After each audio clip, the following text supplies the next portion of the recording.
Welcome to You Can Do It. Today we're going to replace the front discs on this VW T5. They're all the same, VW T5 T6s.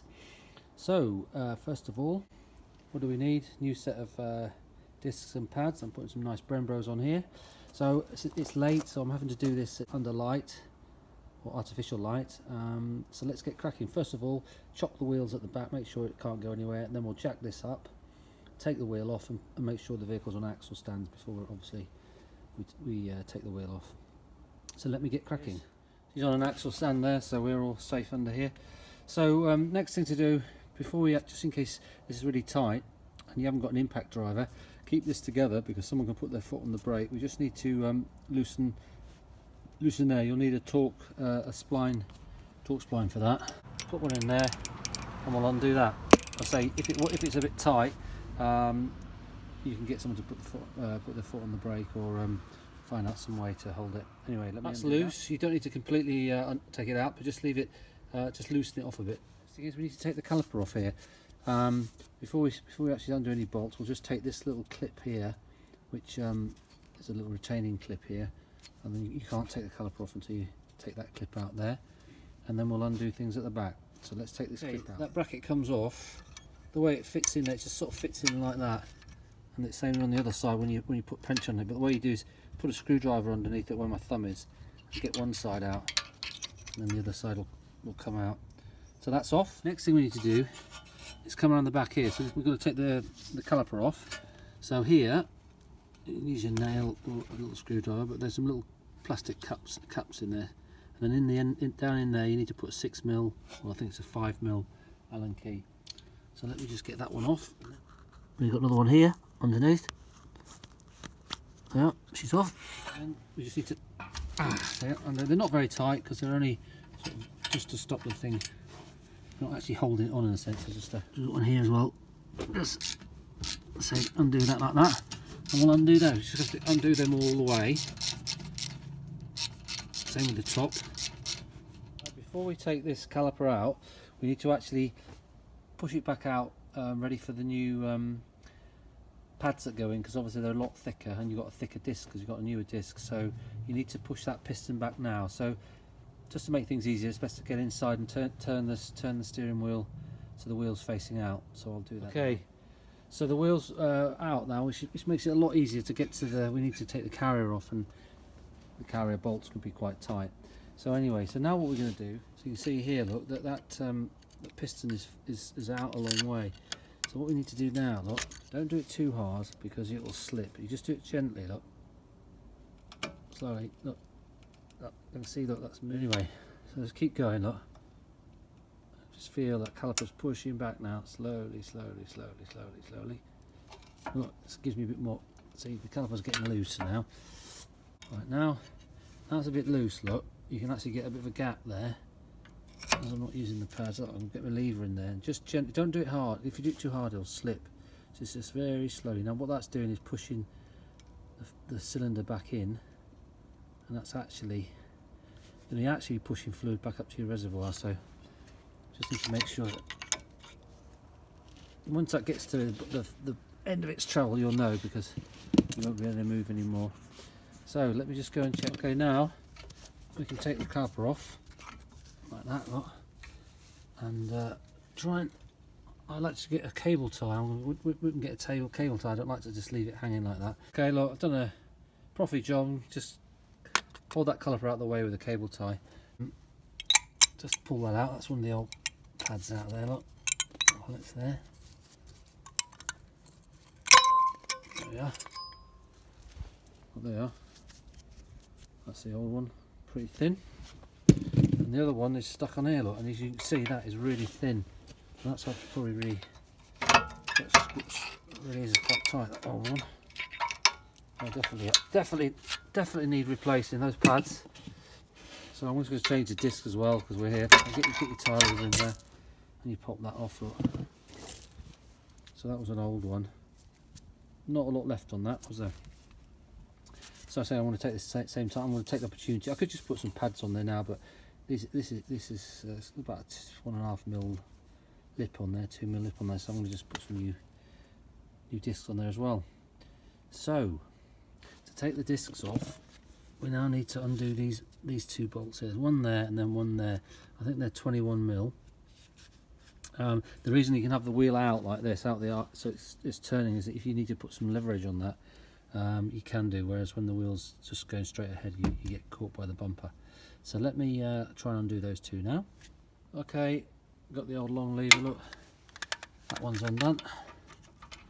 Okay, let's try and do the bottom one.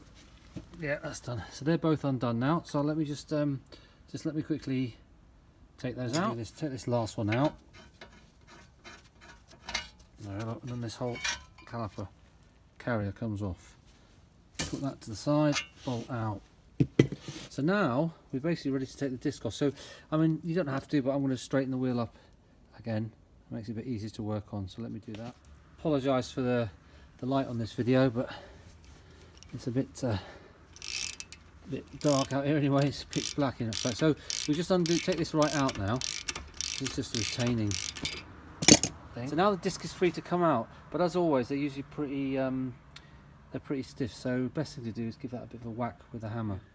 Take the big bertha behind the back of that, and then there you are. She's come, and that comes off. So there's the old disc. I'll put that aside. So now you just got your hub here. So what I'm going to do is get my wire brush and quickly just clean up there, so I've got a nice flats mating surface, and then we can put the new disc on. Okay, that's clean. I'll actually just put a little bit of this copper grease stuff I put on here. I'll just put that on there, just give it a nice, stops it corroding and things like that. So I'm now going to put the new disc on. Check that your discs are not handed. These are not handed, so you put them on either side. Look at that, lovely, nice disc. Oh, look at that, beauty. Right, what I will do just before we put it on is I've just got a bit of thinners here, and I'll just clean up those surfaces if they've got any oil and stuff on it, so that your new pads bed in easier. So I'm just going to clean those up with a bit of a rag and some thinners on it. So let me get and do that. Cleaned up. So you just, I mean, it depends how strong you are, but basically find where that locating hole is and put it up, and make sure you locate it with that straight on rather than have to spend time holding it up there and put it on. So that goes on like that. Just need to get the retaining screw and put that in. Okay, the retaining bolt is in there. You can just do that and just nip that up.